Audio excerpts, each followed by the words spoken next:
एक ही घर में जन्मे, एक ही छत के नीचे पले बड़े दो भाई जब आपस में लड़ते हैं तो यह केवल एक संबंध का टूटना नहीं होता, बल्कि पूरे परिवार की नींव हिल जाती है।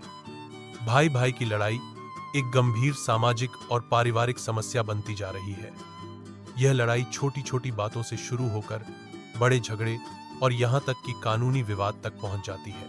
अक्सर यह देखा गया है कि जब माता पिता बूढ़े हो जाते हैं या उनका निधन हो जाता है, तब संपत्ति का बंटवारा एक बड़ा मुद्दा बन जाता है। जहां पहले भाई मिलजुल कर रहते थे, वहीं अब वही लोग एक दूसरे के दुश्मन बन जाते हैं। बचपन की मिठास, साथ खेली गई होली, दिवाली, मां की कहानियां और पिता की डांट, सब कुछ भुला दिया जाता है जब बात जमीन, पैसा या किसी संपत्ति की आती है।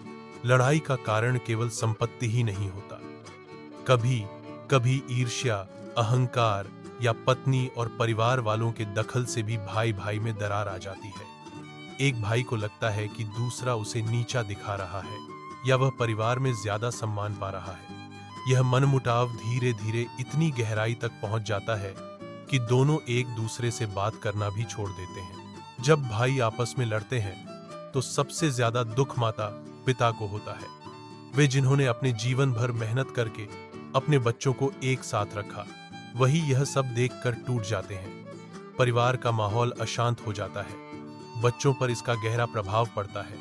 वे आपसी प्रेम और एकता का महत्व नहीं समझ पाते और वही व्यवहार आगे ले जाते हैं। भाई भाई की लड़ाई का हल संवाद और समझदारी से निकाला जा सकता है। यदि हर व्यक्ति अपने अहम को थोड़ा पीछे रखे और रिश्तों की अहमियत को समझे, तो कोई भी विवाद इतना बड़ा नहीं होता जिसे सुलझाया न जा सके। परिवार एक पेड़ की तरह होता है। अगर उसकी शाखाएं एक दूसरे से टकराएंगी तो पेड़ भी कमजोर हो जाएगा। इसलिए जरूरी है कि भाई भाई में प्रेम, सहयोग और एकता बनी रहे। भाई भाई की लड़ाई केवल दो व्यक्तियों की लड़ाई नहीं होती। यह पूरे परिवार के लिए दुहक और अशांति का कारण बनती है। रिश्तों की नींव विश्वास और प्रेम पर टिकी होती है।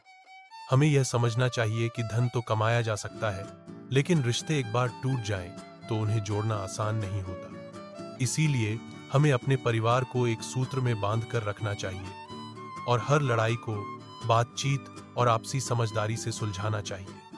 अगर आप इसे किसी कहानी या नाटक के रूप में चाहते हैं तो कमेंट करें और सब्सक्राइब करें।